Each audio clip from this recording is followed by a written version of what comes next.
This is Don't Panic, episode number 304, recorded March 8th, 2021.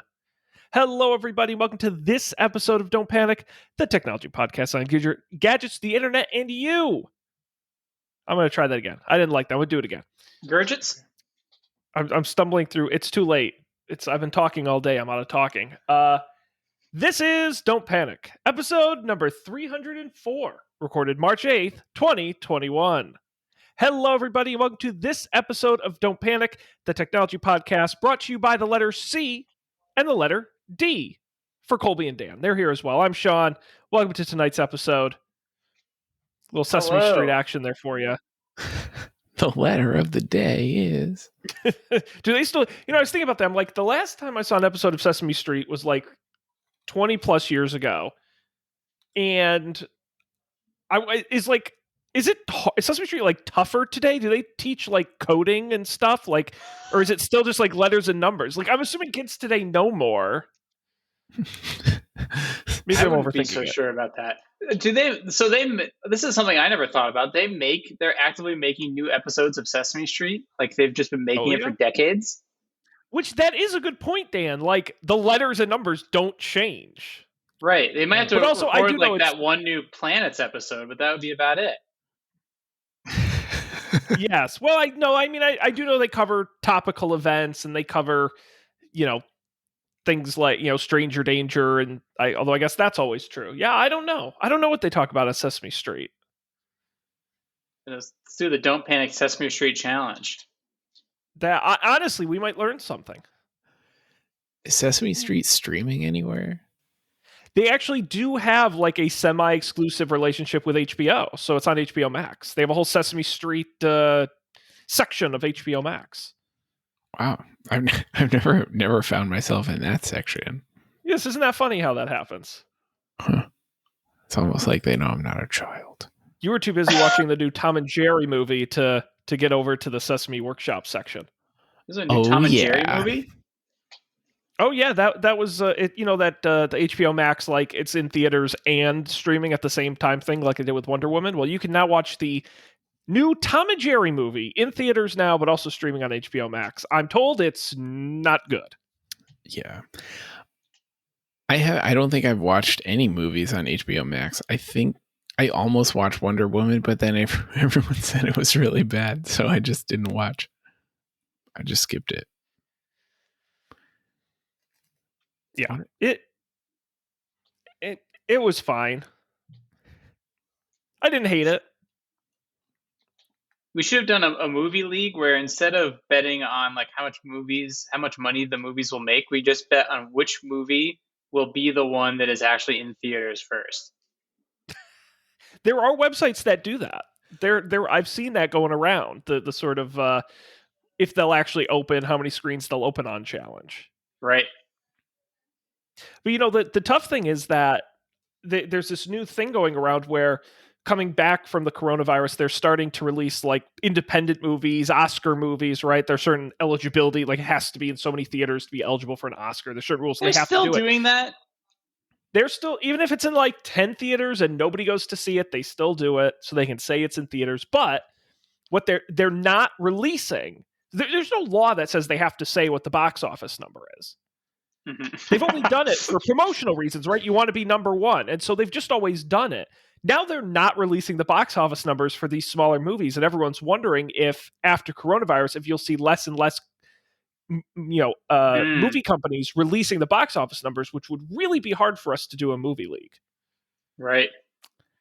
That'd be interesting. We'd have to redefine the metrics for the movie league. Yeah, we'd have to come up with something clever. I mean, I guess it doesn't really matter if we know that the Avengers made $1 gazillion. We know it's going to make $1 gazillion anyway. I don't know if there's as much incentive anymore to promote those numbers for the movie companies. I don't know, man. Speaking of movies, for whatever reason, the last few months they've been doing several fancy real movies with Hollywood people in them have been filming in Boston. And this past week on Commonwealth Ave, there was stuff was happening. There were trucks for 3 days, all kinds of people moving, stuff in and out of buildings. And I just went for a walk at lunchtime. So I was walking down Commonwealth Ave. Like, it was chaos. Like, there were school buses filled with people, like, pulling up to the side of the road. And like, I was like wading through, all kinds of crap. And I don't know, all kinds of people. I noticed this one guy had like a really weird face mask on. It's very strange. I walked through later that day. I am looking at the Boston Globe, and there's an article like Ben Affleck's filming this movie in Boston today. And it's a picture of Ben Affleck on the street wearing a this weird, stupid face mask that I saw that guy wearing. So I'm pretty sure I had a drive-by Ben Affleck encounter. I didn't even know because he was all COVIDed up, but. Huh. Wow. Yeah. This must be good for the celebrities. The masking. Oh, that they can hide behind the mask. Yeah. Right. But I was also going to say, there's a better than decent chance you saw Ben Affleck's stunt double or look-alike. That could be. But that's still pretty impressive. It could also be that more than one person had a weird face mask, and I just happened to walk by a different person with a weird face mask. But what was so weird about it? It seems like this really stuck in your head. Well, it was like he had like a regular surgical mask on, and then he had like just a plastic face shield that like it had a strap in the middle. So like it attached to his head like goggles, but it was like just a piece of plastic that was around. Like, I've just never seen anything quite like it before. I don't know. Now, also to be fair, and not to take your moment away from you, but if there was anywhere on Earth you're going to spot Ben Affleck, it's probably Boston. So that's true. Wait, why is that? Because he's from Boston, isn't he? Something like that. That was always the joke with him and Matt Damon are both Boston guys. Yeah, they do post a lot of pictures of him drinking Dunkin' Donuts on the internet. That seems to be a recurring. That's why. Yep. Got it. Yep. But that's cool. You should have tried to get in the movie. Well, I didn't know what it was. I just I didn't know what it was till after. You should have mugged Ben Affleck, taken his face mask, and then literally been in the movie. Local man arrested. Yeah. I don't know. I could have been in that news story instead of. It's a missed opportunity.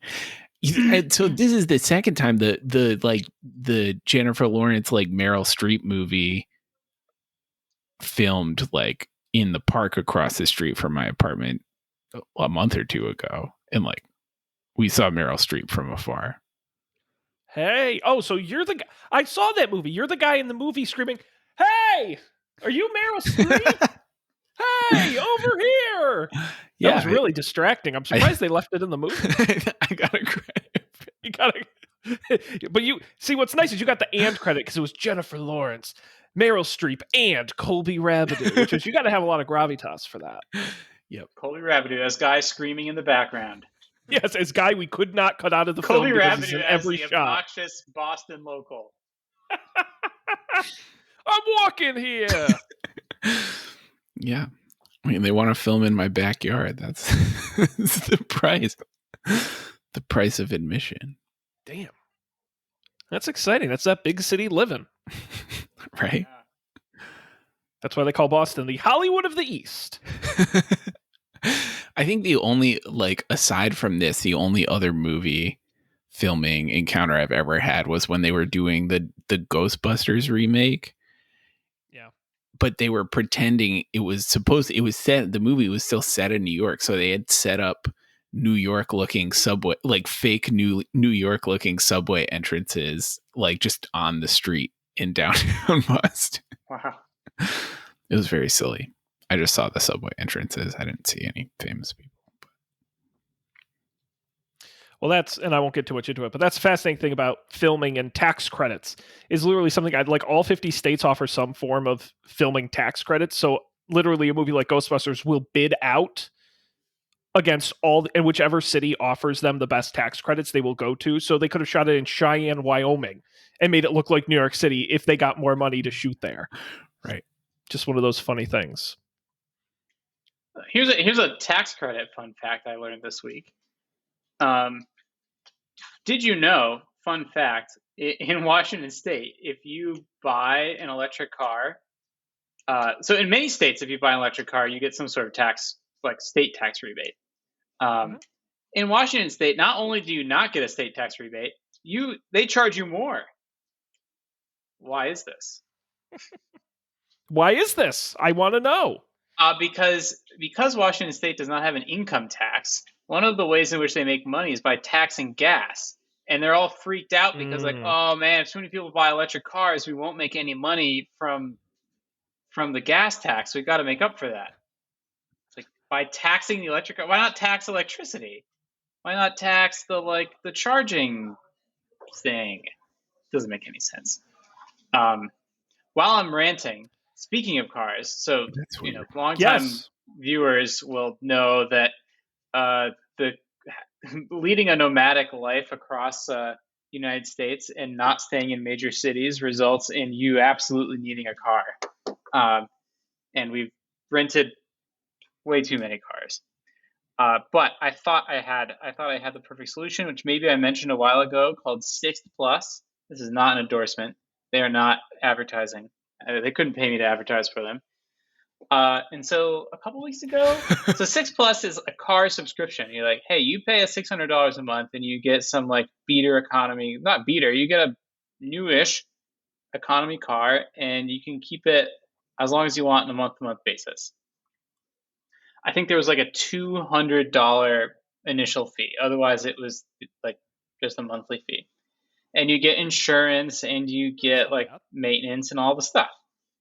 Yeah, like if you're going to keep a car just for a couple months, it's great. And there are all sorts of downsides, like you have to return it to the location you picked it up at and all this stuff. But I was ready. It was like we changed our plans. So like, all right, we're going to fly into Boston. Shout outs to Boston. Because don't even get me started. In New York, you can't do anything exciting with cars in New York. It's all illegal. So like, can't do Turo, can't do car subscriptions. Like, there's all sorts of restrictions on how dealerships can operate. So you can't actually do this in New York. So it's like I could fly into New Jersey or I could fly into Boston. It's like, all right, we'll fly into Boston. We don't have anywhere to be anyways. Then I go to like make the reservation, and it has this thing like very prominently like, just drive your car tomorrow. And I noticed that like now I can't select a date before August 16th. I'm like, oh, that's weird.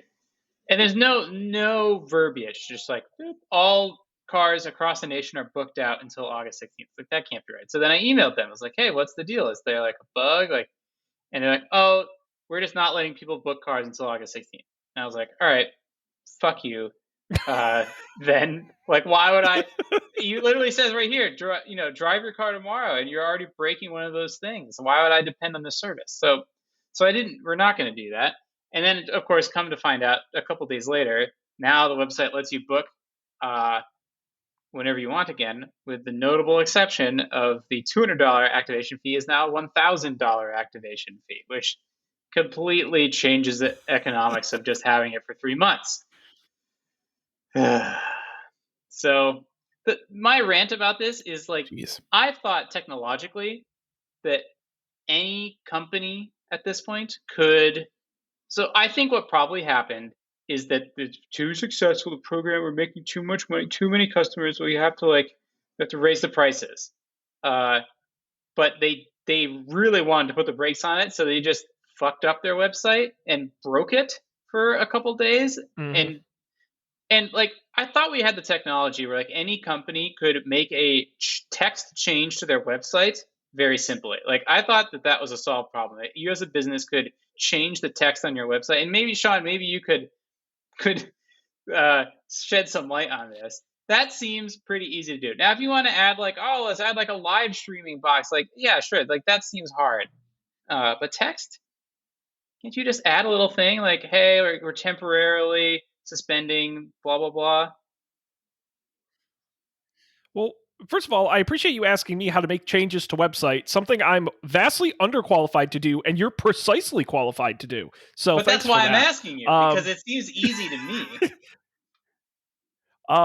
Yeah, it does seem easy. I think sounds like a function of poor management rather than website capabilities, more than anything else. I mean, the only reason I could think of from a website perspective would be if they had to make some kind of change to. Yeah, I'm sure there's a million reasons why they would do that. It's just none are good. Like maybe the reason they, in the process of upgrading to the $1,000 thing, they had to change their payment processor or something, and they decided to stop accepting payments while they upgrade.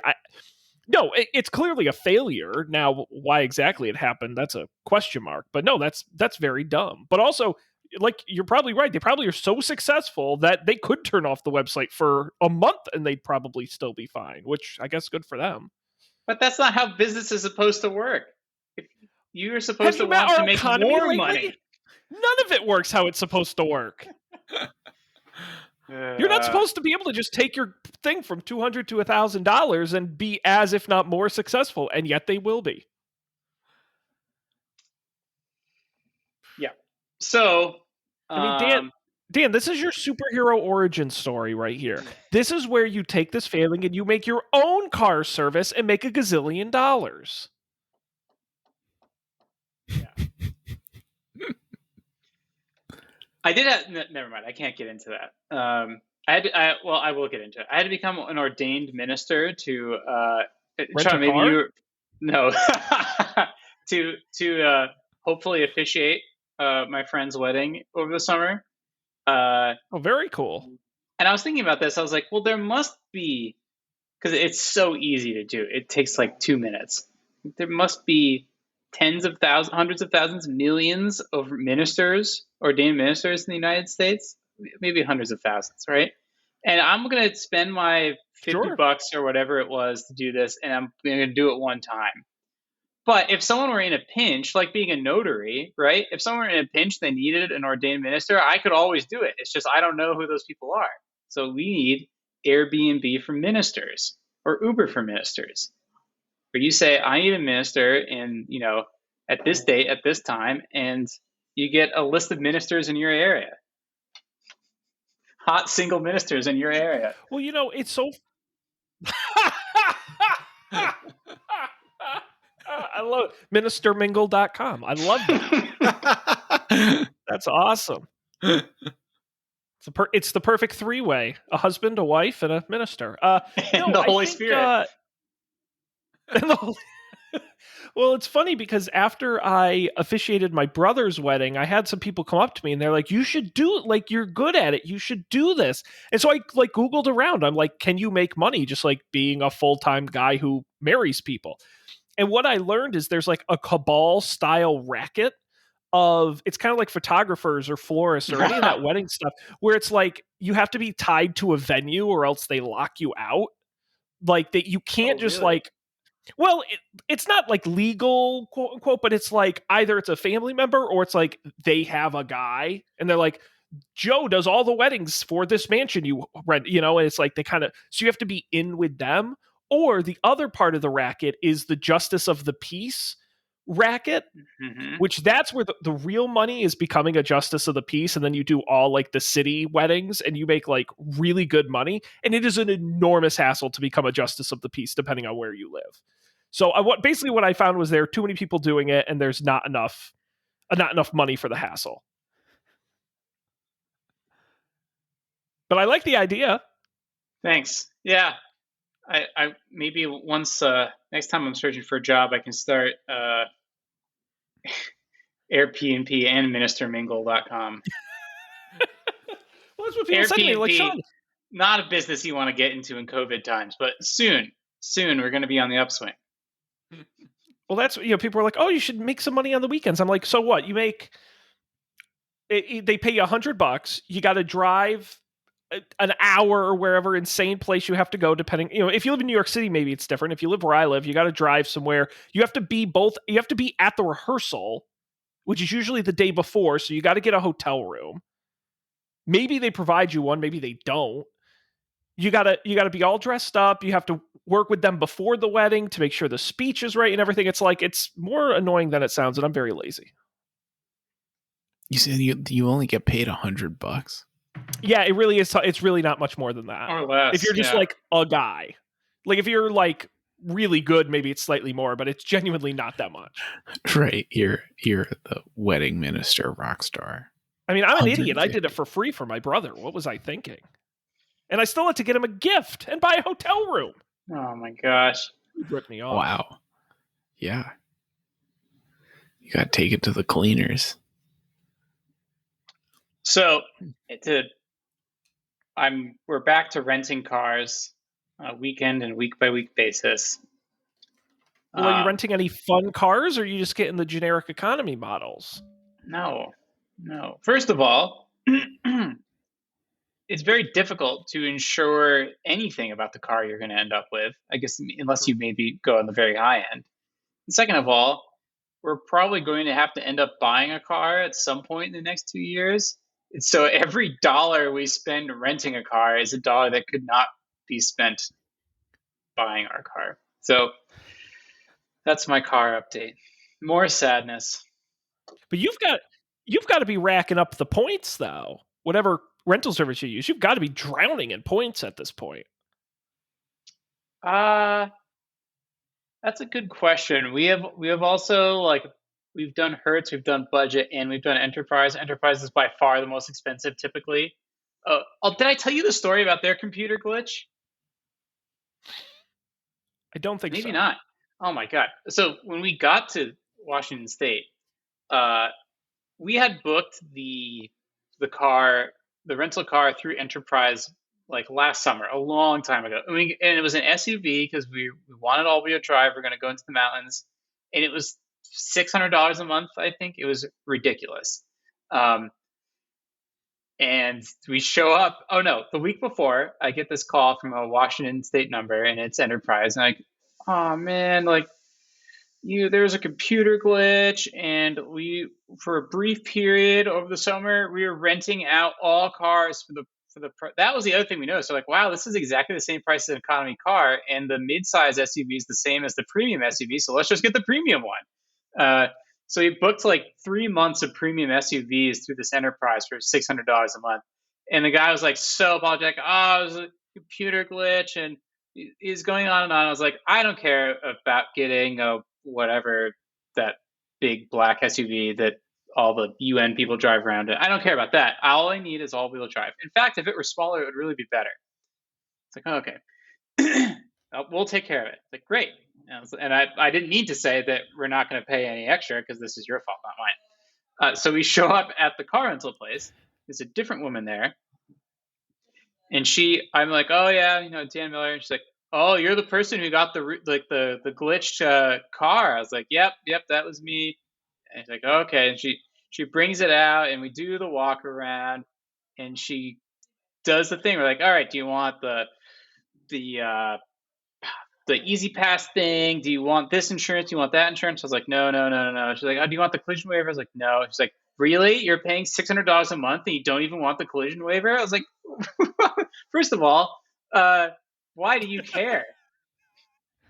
And second of all, why are you trying to yeah, I mean, that's the only thing. Why do you care? Because she sounded aggrieved. She sounds like, wow, you got such a good deal. You're not even going to give us the extra money. It's like, you don't owe these people anything. You just work here. It was so weird. So I managed to escape the upsell and get in the car. But that was my other car renting computer glitch.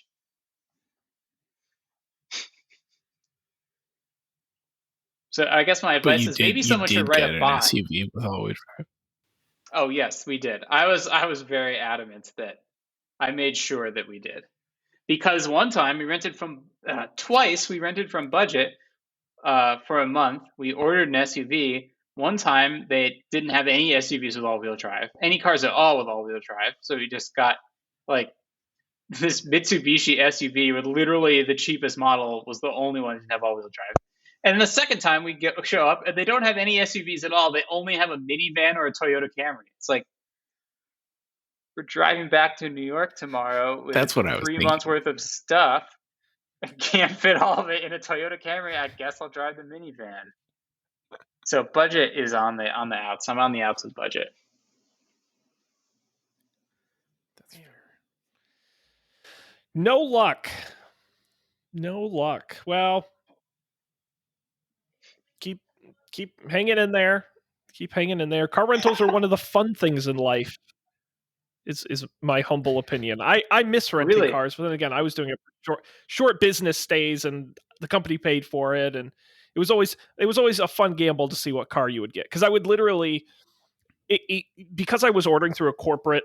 Okay, Jesus Christ, this cat knocking the headphones off my ear. Chill. I would rent through a corporate portal, so the prices were different than what like the public would see. But most of the times, it was where all the cars were the same price. So I would like randomly pick like, all right, I'm going to go with a large sedan, or I'm going to go with a, whatever, nothing too exotic, but it would always be a mystery, especially when I was renting in Europe. So I do miss getting to test drive. There was one time I got to the airport in Albany, maybe it was Albany or it was Hartford, and I went to the parking garage to get the car. And the lady was like, "Oh, you're in luck. They just dropped these off." I'm like, "What do you mean?" She's like, "The dealer just dropped these off. These are brand new cars. They all had 0 miles on them. I was the first person to ever drive it. It was like literally from the factory. Still had plastic on it. It was awesome."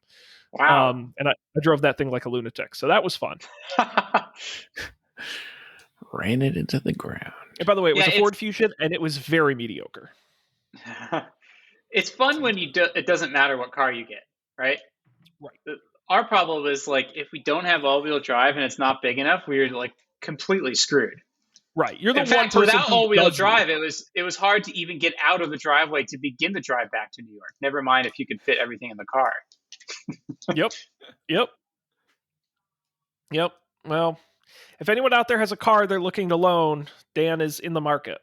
Yeah, if you want to get $600 a month for me to drive your car, email me at dan@dmiller.dev. Hook him up. Hook him up. He deserves it. Don't let him get stuck in the driveway.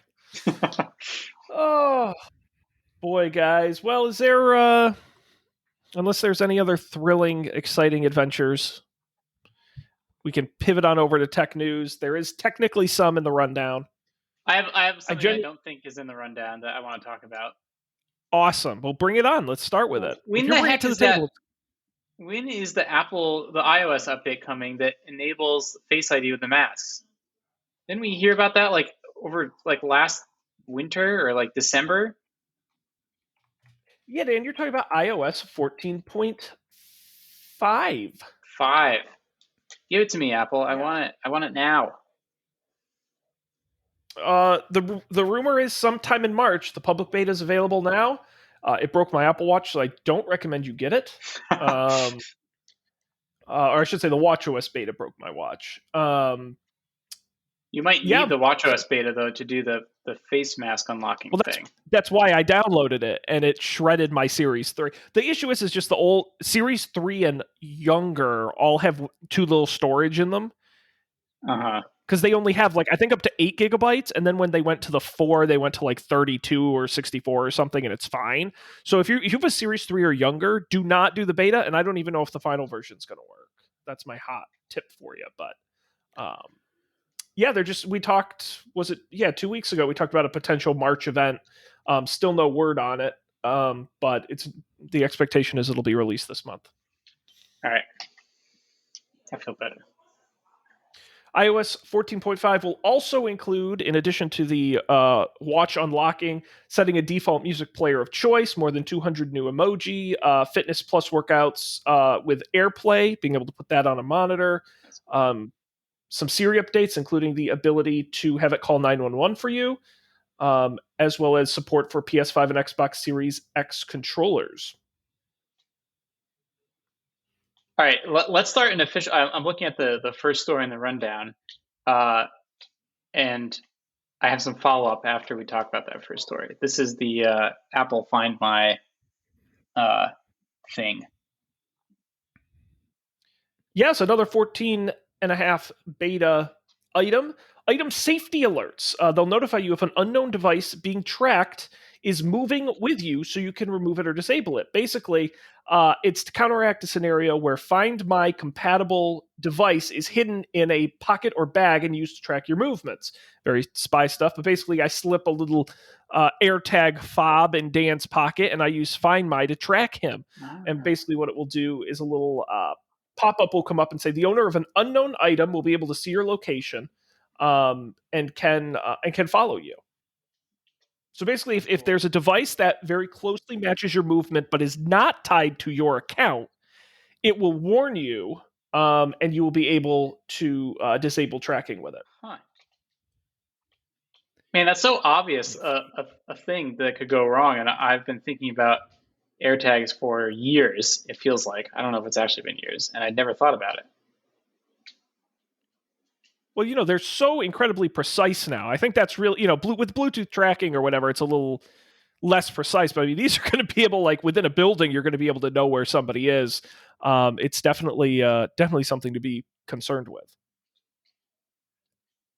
Yeah. Does this mean AirTags is happening? Well, that was going to be my follow-up. Find My is happening. What is everyone's bet on whether, if there is a March event, if AirTags is announced? Not even if you can buy it, if it's announced.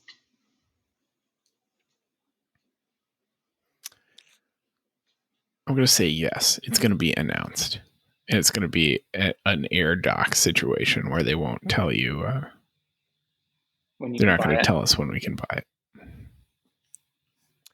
I don't think so. I'm voting no. I'm voting the June WDC developers event. And I think they'll do it alongside iOS 15 is my guess. My guess is that there's been this thing has been so close to being released so many times that they've actually just canceled it. And that because these features I think are publicly announced, right? Like the Find My changes. There are Find My changes in the last couple iOS releases. And if they were going to do a big push here, you'd think they would have done that stuff all at once. I think they've decided to can the AirTags and then just release the other features piecemeal. That's my hot take. Well, there was a story, and I don't remember if it was a rumor or they actually announced they were doing it. That they had software integration where third parties could better integrate with Find My. I don't remember the details of exactly what happened. And you're right, Dan. They might have canceled their own physical AirTags, but certainly encouraged other third parties like Tile and other companies to integrate with them. I just think that, and I agree with you, Dan. You're right. Why would they trickle out the software and say nothing about the hardware? That's my guess with WWDC. Is they're going to do a big presentation on the software and bring in the hardware. But the other weird thing about AirTags is, and this lends to your theory, Dan, we've never seen leaked hardware. We've seen rumored images. We've seen it listed in code, but I've never seen one of those Chinese factory leaks where it's oh, here's what it's going to look like, or even a good rendering. And the fact that there's no actual look to it tells me that maybe they actually never had a look for it, and it's not a physical item in the way we think it's going to be. Yeah, that's a good point. Interesting. I mean, I still have yet to figure out Apple's exact accessories strategy. It continues to baffle me, especially as someone, and I'll talk about this when we get to picks, who just bought a bunch of Apple accessories. It's weird and mismatched, and sometimes they have Apple products and sometimes they have third products, and there's really not that much that's truly compatible. It's very weird to me. And so if they were to roll out AirTags, I think it would be an odd choice for them. I really do think as a guy who follows Apple, I think it would make more sense based on their history for them to partner with other companies, like they do. And so here are 30 accessory companies who are AirTag certified, and they can make AirTag devices. I don't know. That could be the future. Like AirPrint style? Yeah, and they already have the manufacturers lined up, and you've got the Belkin and kind of all these accessory guys coming out on day one with their AirTags.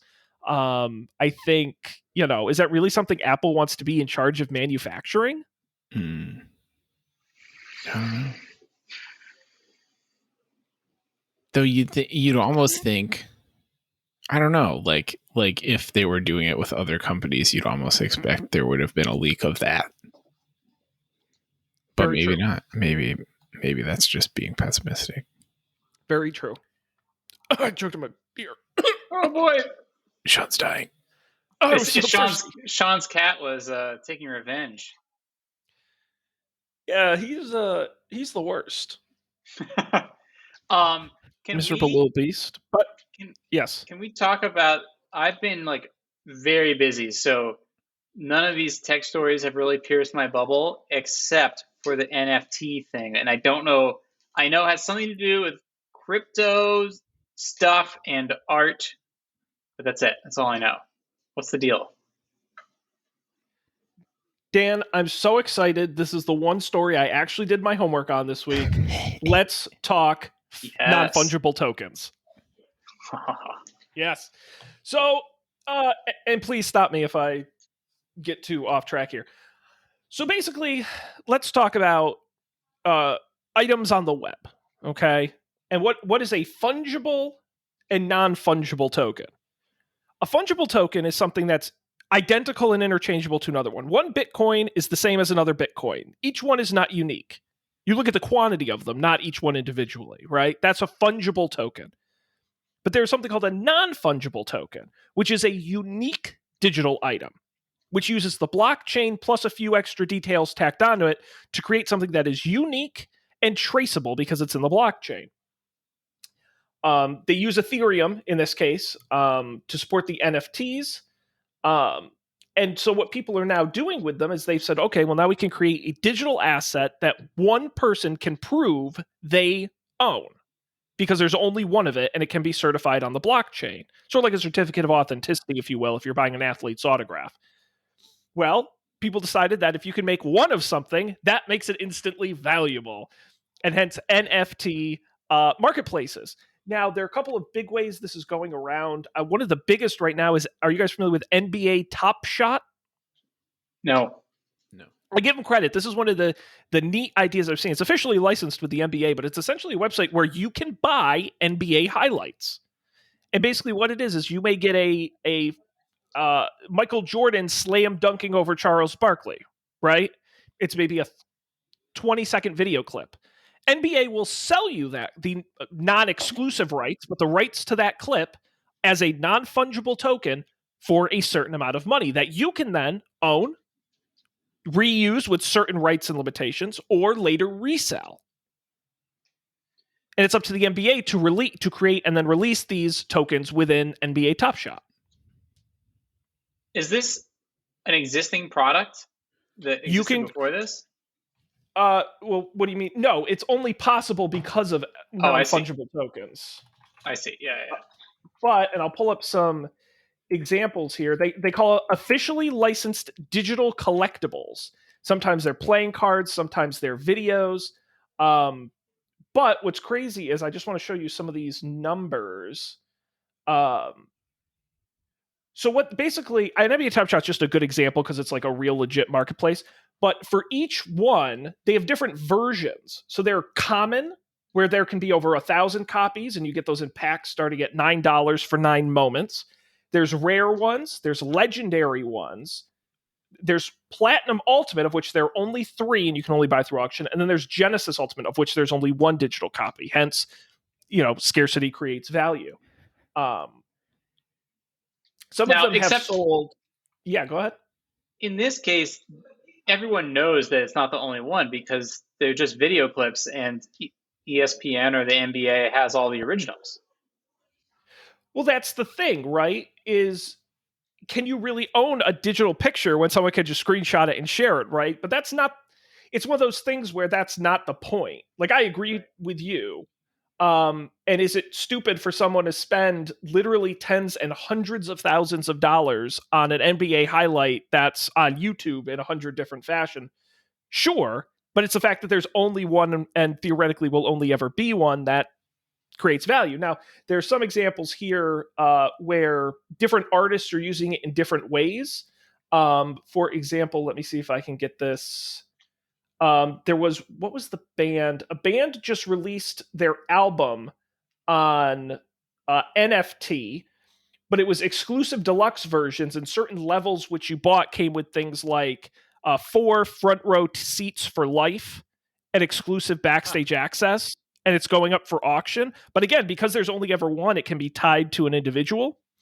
I know that Taco Bell, of course, having to get in on the fad of the week, sold a bunch of taco-themed gifts and images, but also they auctioned them off. They claimed the proceeds went to their scholarship charity, but also some of them came with $500 real life Taco Bell gift cards as part of your purchase. So some come with real assets, some are literally just the image or the card, but it's almost like any trading marketplace where what is a little printed baseball card worth? Theoretically, it's a piece of paper. It's worth nothing. It's only worth what someone will pay for it.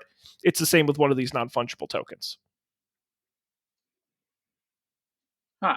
And what software are, like, how did Taco Bell set this up? Like, is there a marketplace for NFTs? Yeah, there's both apps that will cryptoize your art and put it on the blockchain for you, and then there are also auction sites. NBA Top Shot, for example, kind of does it all in one, but there are other sites, and I have seen examples. I just can't think of the... And so if you're an NBA fan and you're getting into this, would you need to get, like, I don't know how Ethereum works. Is there like a wallet that you get? Would you need to store your, like... Yes. So there's a bunch of like NBA fans who are running like Ethereum blockchains on their PC so they can download clips of NBA players. Okay. So Top Shot's different. You do it all within the Top Shot app. The Top Shot handles the blockchain for you. So you create a Top Shot app and you do the money through Top Shot, and that's why the NBA loves it, because they're making money for nothing. And you can always export it, and you own the rights to it, and it is on a public blockchain, but you don't deal with any of that. You give Top Shot the money, and they give you your moments that you own. So go ahead, Colby. Oh, like, is the thing in the blockchain? It's in a blockchain. There's no, as far as I understand it, there's no one, Ethereum is one blockchain, right? But there are different blockchains. But yes, it is somewhere that can be proven. And this is the part, it goes beyond my knowledge, I'll be honest. But it is somewhere that is publicly verified in the same way you can prove you own a Bitcoin, that you own this thing. Gotcha. Do you know if you had an Ethereum blockchain on your computer, could you identify yourself and then use that and then re-download your thing?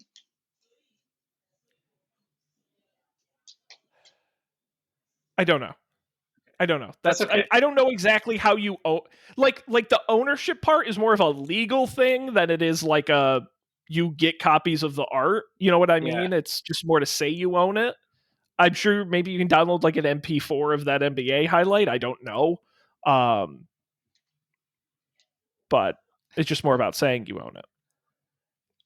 So should we make Don't Panic NFTs? Well, that's the other interesting thing about NFTs that has come under a lot of criticism lately.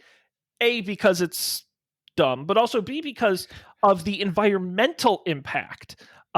Creating a Bitcoin, as you guys know, takes a lot of processor power because you mine those Bitcoins. Well, believe it or not, creating an NFT also uses, because it has to be crunched and munched into whatever goes on the blockchain. I don't know, computer stuff. But there's actually a website I saw a screen grab of that an artist was talking about on Twitter, where it will like crunch your art. It'll create an NFT for you, but it will also tell you the environmental impact of what you just did. And somebody crunched their art into an NFT, and it used something like the power of 44 homes use in a single year. Like, was the amount of electricity it took or something crazy. Like, the environmental impact of doing this is kind of wacky as well. Weird. So we should not... Next week, we should only watch Sesame Street. We should not also buy NFTs for the Don't Panic Challenge. Well, maybe there's a Sesame Street episode on NFTs where we can learn how they actually work. Like, Grover can teach you about NFTs. That would be great. I thought you were going to say that you could buy Sesame Street episodes on the blockchain and own them.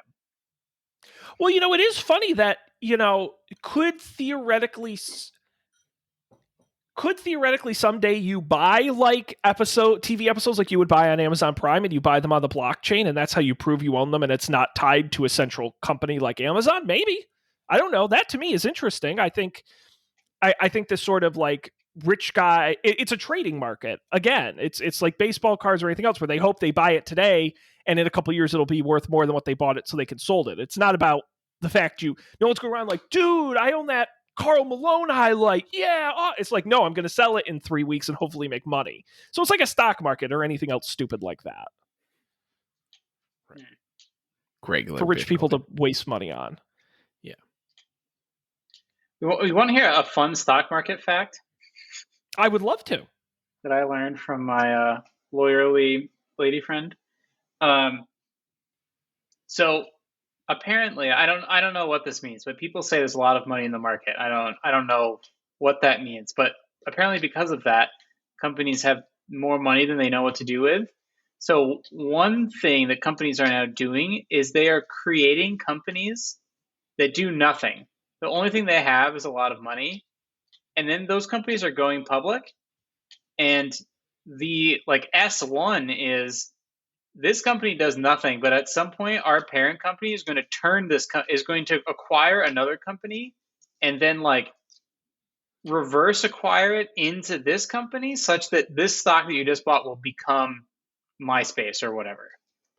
So buy it on speculation, YOLO. Like, who knows? And people are going nuts with this. How crazy is that? It's amazing. I do love that some of the greatest innovations in our country are happening in the stock market. Obviously helping folks like you and I. Yeah, very much so. Yeah, this makes a big difference. It seems like such a bad idea. Oh, it is. I'll have to, one of these days I'll pick, I read a book a little while back on the fall of General Electric, which was an interesting read. But the stock shenanigans and the like financial shenanigans they pulled to constantly be pumping money out of a company that was losing money was very impressive. And they did shit like that, Dan, where they would like park a bunch of money and then move it at the end of the month so it would look different, and then they'd spin it off into like a separately owned company and all those kind of, things that ended up bankrupting them. Yeah, I heard about like a prototype of this from a long time ago, which was companies that were doing poorly and they didn't have like a lot going for them would sell themselves to another company, and basically the other company would be buying their public listing. So you would be Kodak. It would still be listed as Kodak, but now Kodak would be like a subsidiary of GE, and they, instead of making film, now they make microscopes. And they just saved money on, well, we didn't have to go public and like file the documents and hire the lawyers and do the accounting. We just became public. Yeah. Weird shit, man. We got into the wrong line of work. Yeah, clearly. Clearly. Yeah, so those are your non-fungible tokens. Does anyone here check them out at a store near you that isn't Bitcoin? Speaking of this stuff, I've never owned any. I was too stupid. I should have done it, and I didn't. I let Bitcoin pass me. No, I wouldn't even know. To me, literally, I think if I was like, if you came to me and were like, Sean, I'm going to tell you, buy some whatever, Dogecoin or whatever the cryptocurrency of the day is, I would literally feel like I'm a hacker, and I would go into Google, like, how to buy Doge. Like, I'd feel like I'm going on the dark web or some shit. I still don't get it. So, how to Doge. There's, I walked like, those Coinstar machines where you put your change in and you get the little slip. And yes, I love those things. They're great. And I walked by one at the supermarket the other day. There was a big sign on it, now cashing out in Bitcoin. What? Wow. Coinbase was the app they were using. Like, yes, now get your change in cryptocurrency. And I'm like, I'm not going to exchange all my pennies and nickels in for goddamn cryptocurrency, for fuck's sake. Guys, come on. It might be good. I don't know. Yeah, depending on I don't know what the future looks like. All $23.68. Put your retirement fund in there or whatever. Well, I've got a couple of newer young employees on my team, and I'm not an expert, but this is kind of their first real job. So they like have questions about like 401k and compensation structures and things like you understand when you've had a real job for a while. And I try explaining health insurance. I try explaining it, and we always end the conversation with they're like, well, that's bullshit. I'm like, yeah, it kind of is. Sorry. That's a system. Like, I'm persuading like high deductible plans and HSAs, and they're like, oh, so I really don't have health insurance? And I'm like, not really. Oh, so funny. Yeah. Insurance. So my company changed payroll providers this past year, and the new payroll provider screwed up the transition, which we found out when all our W-2s were incorrect. Yeah. So I still have not gotten a W-2. We're like counting the days till April 1. But well, you've got to be like, was it a Seattle? There was a football player. I think it was a Seattle Seahawks football player who negotiated in his contract that the team has to pay him in cryptocurrency. I would not want to get paid in crypto. Yeah. That's what he negotiated. And the league literally had to like call in a bunch of lawyers, and like they had to do like a special, like they had no idea how to even legally do that. And so they had to figure, so it's like, it's this complicated thing where they don't actually pay him in crypto. They pay a third party who then pays him in crypto. It's like this whole thing. But like Colby's gift card compensation thing that he was telling us about. Oh yeah, like the weird experiences. That might be tax-wise very beneficial to the NFL because it doesn't count as a payroll. I'm sure the IRS will get them somehow. This is large sums of money. They'll bust their butts, I'll tell you. But no, hey, employee contributions, I won't get onto that, but I've been dealing with that too, and you would not believe the legal ramifications of giving gifts to employees. It's more expensive than you think. I believe it. But that's another story for another day. So guys, why don't we brainstorm some Don't Panic NFTs and see if we can sell them, even for $1? I'd be curious.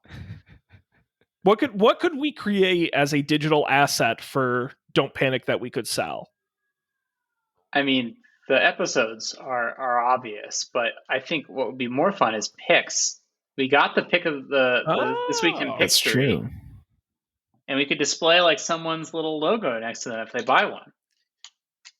I like that. I was going to say we could sell Colby. That's true. Just Colby's likeness. Right. You could a digital reconstruction of me based on. We'll just clip out every word Colby said, and you can buy just Colby's audio in the episodes. That could be fun. We could do like bespoke. We could do a bespoke episode for people. Like if you pay us, you know what, $10,000, right? What's our time worth? I was gonna say $10. Well, I don't want. Yeah, for $10,000, I'll record an episode on whatever topic someone wants. I'll do it in their living room for $10,000. Right, and then you get cryptographic proof that the episode was recorded in your living room. Right, and we won't even release it. It can just be for you. Yep, you'll be the exclusive rights holder of that one episode. Yeah, and then when we blow up, it'll be worth like, who knows how much. We finally make it big. But we would do that where we like as a joke sell it to somebody for like $2, and then a year from now they sell it for like $50,000, and we see none of that, and we're like, God, why do we always do this? We're so stupid. See, that's what I love about NBA Top Shot is NBA doesn't just sell them; they also get a cut of every transaction. Yeah, there you go. Very smart. You got to own the marketplace. Right. Really, what we need to do is we need to figure out we need to figure out a marketplace thing that we can get into. We could be the guys who finally ruin podcasts where we like make them all NFTs and like you have to bid on every podcast episode and just completely tank the market. That'd be fun. Yep, cryptographic ownership of podcasts. I love it. Well, guys, speaking of ways the world is slowly turning to garbage, let's go over to our picks. Our picks are something each of us bring to the show that we want to share with the world. And boy, do we have a hot mix of picks today. I'm going to volunteer to go first because I'm first in the list here. And guys, I and have been back in the office for a week now, and I got a new cube. How exciting. What a thrill. It's basically the same as my old cube, just in a different location. Steps away from my old cube. But I use this opportunity to go nuts with office accessories and spend some company money and really make a nice functioning desk. So I'm going to have some picks over the next couple weeks of some cool stuff I bought. But today I have a MacBook Pro at my desk that I use, but I'm staring down at it. It's not at a good angle, and I don't have a monitor for it because my company is cheap and won't give me one. So I decided to spend their money anyway and get a laptop stand to get it up and off the ground and at a better angle. I also purchased a keyboard and mouse to go with it. So this is the Rain Design M Stand laptop stand. It is the Wirecutter's pick, unsurprisingly. Priced at $40. It's just a really solid aluminum stand. It's not adjustable, so you got to like the height. But I got it. I like it a lot. It's a pretty good height. It could be a little taller, but honestly, it's pretty good where it's at, but it's at a really good angle. And the thing is really solid. Your computer's not going anywhere. So it's slick. It's Apple looking. It looks great on a desk with a keyboard and mouse. And so, yeah, if you need a riser for your computer, I recommend the M Stand laptop stand. I feel like that's the standard MacBook laptop stand. Oh, it's immensely popular. For good reason. I didn't know it came in gray. I would have gotten it in gray. Oh, not too late. But it's been great. And now my desk looks, if people come to my desk and they're like, whoa, Sean, your desk looks fancy. And I go, because it is. Do you know how expensive Mac keyboards and mice are? Like the Apple ones? Yes. It's ludicrous. Yeah. How do you get away? Like, look, I get that you guys have fancy keyboards, and I get that, and I respect that. But a goddamn standard Apple keyboard with number pad is $130. That's crazy. Colby used to be able to just get those out of a vending machine. Yeah, and I did. I feel like rental cars and plane travel, like prices like that exist because businesses pay the prices without thinking about it. That's why it's that expensive, because some company will buy 600 of them at a minor discount and, spend an egregious amount of money. Yep. No, I joked that I was Santa Claus this week because I got to go around with my purchasing card to my team, and I'm like, anyone need any fun stuff for their desk? I'm buying. And so I picked up a couple keyboards and mice, some headsets, the laptop stand, some other fun stuff I'll pick in the future. It was pretty great. So I had to put a smile on my face. So make life worth living. Anyway, this is my excitement. So the M Stand. Check it out.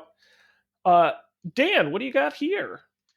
So as we've been talking about the rental cars and the prospect of buying a car, we've done some test drives because we're like, okay, well, if we're going to buy a car, we might as well become familiar with what kinds of things we want, and to be, it's kind of nice to rent cars and use that as a test drive, but you have no idea what you're going to get. So if you want to know what it's like to drive a Mazda, you might not ever find out.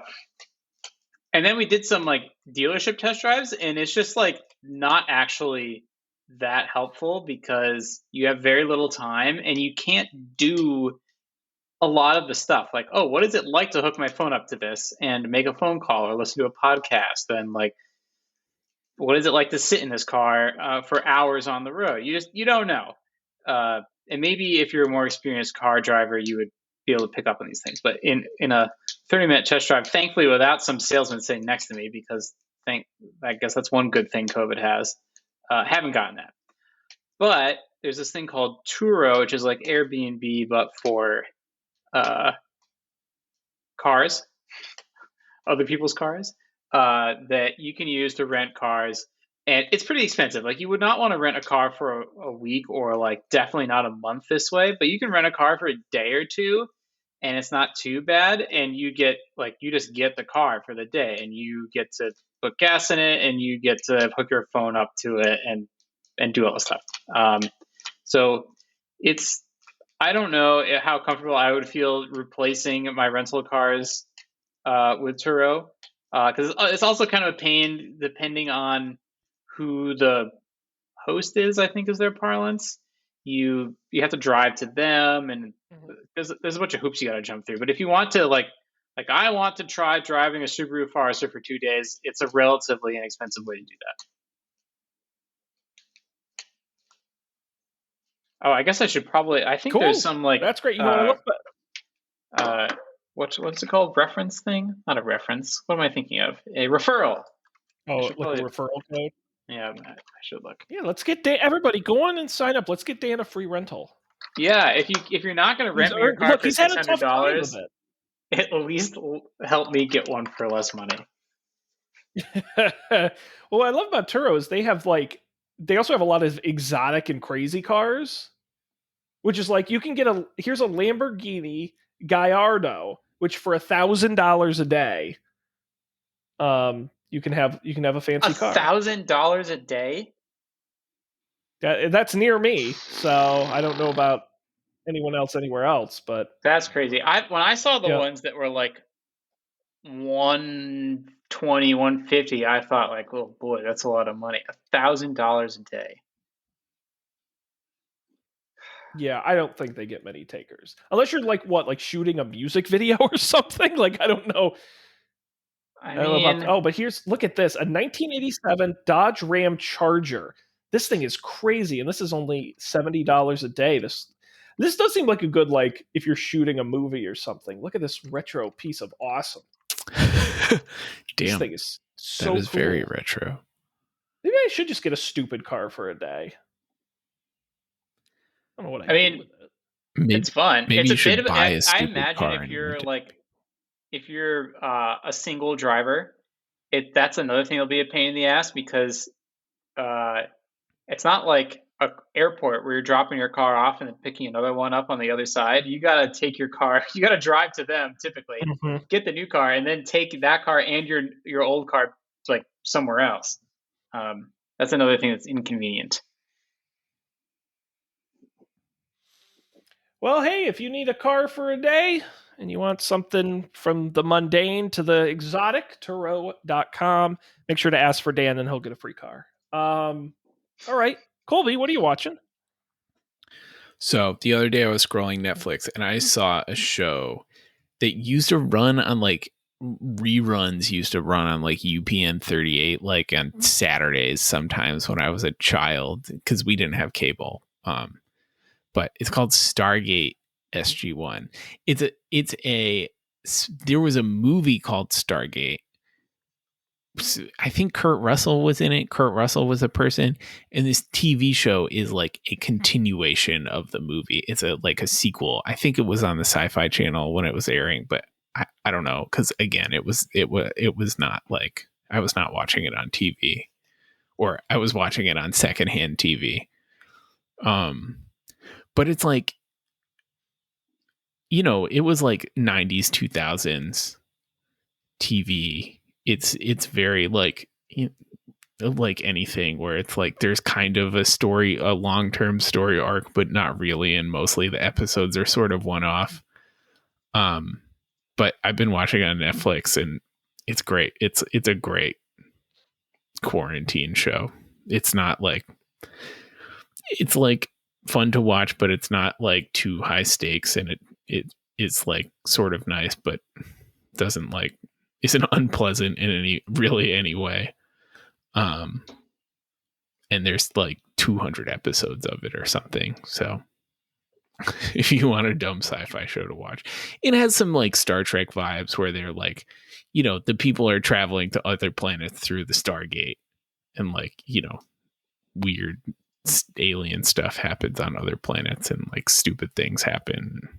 I don't know. It's fun. That's awesome. Falls right in that category of those story of the week, cable syndicated sliders, and I'm trying to think of some of those other other shows. Sliders. Yes, it's exactly that kind of thing. And there's very cool. That's just great. So much of it. Yes, there is. It ran for 10th season. And then you have I forgot about Stargate Atlantis and Stargate Universe as well. Right. Which I've never seen those. I can't vouch for those, but that's awesome. Well, good. Have you seen the movie? Yeah, I've seen the movie. It's fine. I like the show better than the movie, I think. But like I said, the movie's the beginning of the show. Two of the two characters in the movie, or two of the characters in the movie, are also in the show. Obviously, they're different actors. Mm-hmm. But Kurt Russell is not in the show. I knew there was something about Stargate. It was directed by Roland Emmerich, who, of course, famous for Independence Day, 98's Godzilla, The Day After Tomorrow, 2012, White House Down. Guy who makes things blow up good. There you go. Cool. Well, that's great. Fun pick. All right. I've been spending my quarantine watching a lot of Hotel Impossible lately. You know, the show where the guy goes into crappy hotels and fixes them. And I'm like, running a hotel doesn't seem that hard. I could do that. Boy, am I wrong. But anyway, guys, that's the conclusion of this episode. I believe that's what the clock tells me. Quickly, I do want to mention over on the Up for Debate program, we just had episode number 200. And guys, I know you two specifically are going to love this one. It's the beginning of March Madness. It's a whole month of Matt picking the topic, and he came in with a surprise for me. What a treat it was. We played text-based adventure games. You remember these? Zork, among others. We did play Zork, and we played another one, and we had an absolute blast. It was a lot of fun, and I'll tell you, there's actually going to be a part 2. We didn't finish the game we were playing when the episode ended, so next week will be part 2 of the conclusion, and I'm very excited. It was a lot of fun. Listening to us try and struggle and shout at the computer where we're like, open door. It's like, can't open. Kick door. No, you can't. Trying to figure out the right commands and stuff. But we got there. It was a lot of fun. That's awesome. Credit to Matt for that. So check that out, upfordebate.tv, or wherever you get podcasts. Just look for Up for Debate. And who knows what else March Madness will hold for us. But of course, our show, we will be back next time. Don'tPanic.io is our great website. All the links to the picks are there, as well as all the episodes. Of course, you can subscribe wherever you get podcasts. If you're not subscribing now, you're missing out on all the fresh episodes as they appear with the video version on YouTube as well. Now in the crispness of HD, you're not going to want to miss it. And of course, you can follow us at Don't Panic Show on Twitter, email us, don'tpanicshow@gmail.com. But that's going to do it here. We're going to wrap it up. We'll be back next week. On behalf of Colby and Dan, I'm Sean. As always, we appreciate you being here. We'll see you next time for another great episode and some tech news on another Don't Panic.